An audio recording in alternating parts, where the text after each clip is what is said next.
Hello Libra, Sun, Moon, Rising, and Venus signs. Kamusta kayo? Sana po'y nasa mabuti kayong kalagayan. Welcome back po sa Star Tarot. Kung bago kayo rito, welcome din po kayo. Please subscribe, like, share my videos, and leave me a comment po kung naka-resonate kayo. Thank you. So, first message ninyo, beneath the surface, hidden truth. Something unknown's coming to light sa ngayon. So, siguro meron kayong pwedeng sikreto nyo ito, no, na gusto mo nang i-share ngayon, gusto mo nang sabihin ito, gusto mo nang ilabas ito, something like that.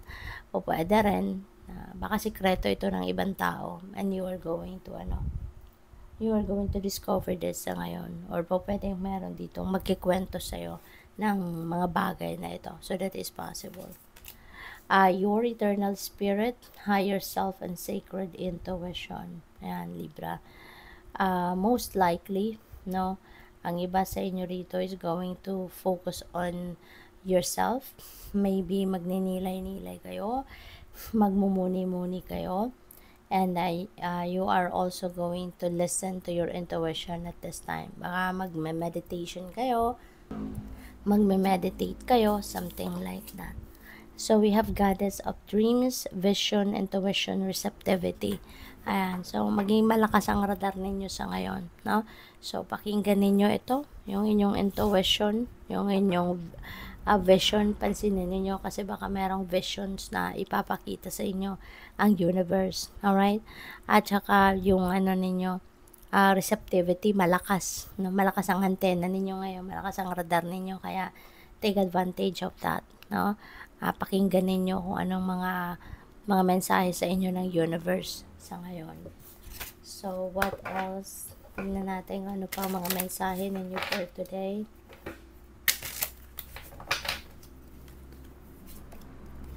When you awake in the morning, ask yourself, what can I do today to become the person I want to be? Ayan. So, this is something for you to ponder in the morning, no? Before you start the day, ano magagawa ako ngayon to become the person I want to be? Diba? Ano magagawa ko ngayon para maging mas mabuting tao ako sa ngayon? Yun ang mga dapat ninyo pag-isipan. God created you with special talents and gifts. Embrace your uniqueness. You are extraordinary. Okay? So, paalala ito sa iyo na you are gifted, no, with talents, skills, and spiritual gifts ng universe. Kaya embrace ninyo itong uniqueness ninyo. You're extraordinary.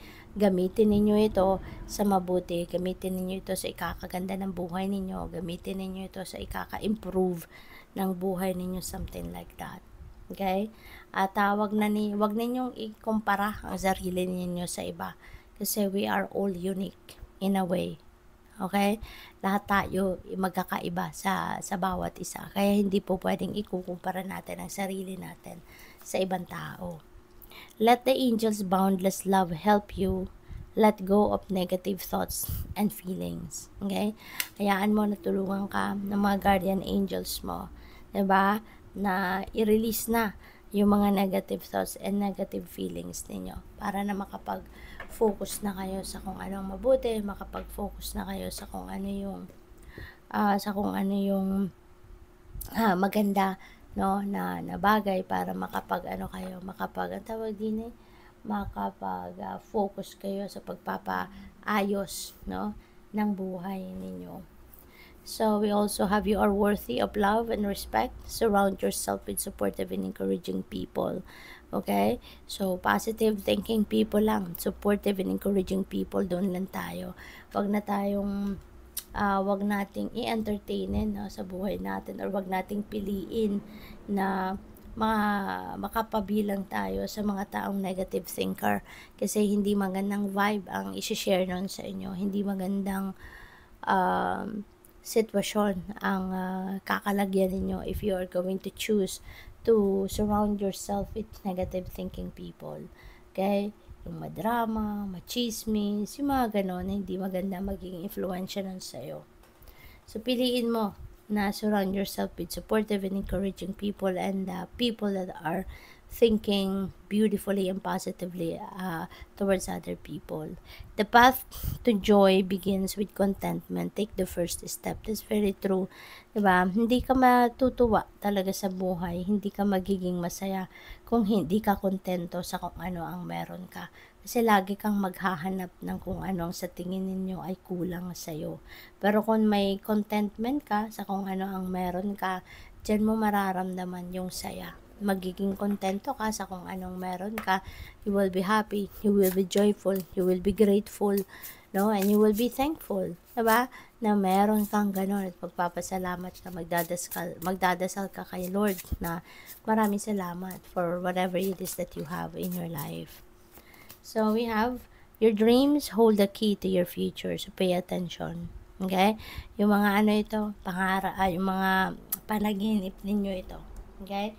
Maaring meron kayong mga panaginip na nagagaway sa inyo, no? Kung ano ang, parang ano, prophecy, parang gano'n. Napapanaginipan ninyo kung ano yung mangyayari sa buhay ninyo in the near future or in the future, diba?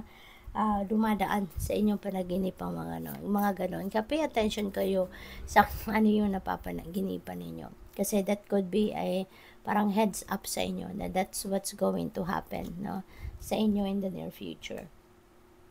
A powerful transformation is in store. Embrace it. Okay? So, merong malakihang pagbabago na magaganap dito sa buhay ninyo. Kaya, magbantay ka. Okay? The moon's phases align with your desire. So, make a wish. Wow! So, napakaganda nito. No? Wishes are coming true. Kaya, doon sa mga hindi pa nakakapag-wish, mag-wish na kayo. Diba? Kung ano man yung i-wish ninyo, make sure, no, na yan ay kakabuti ninyo, na yan ay handa kayo. Excuse me, tanggapin, no, kung ano man ang, kung ano man yung panaginip din ninyo na yan, kasi maaaring mag-manifest yan, diba, ng mabilisan. Kaya dapat ready din kayo sa kung ano yung i-wish ninyo. So, good luck sa'yo. Thank you for watching. Love and light. Namaste.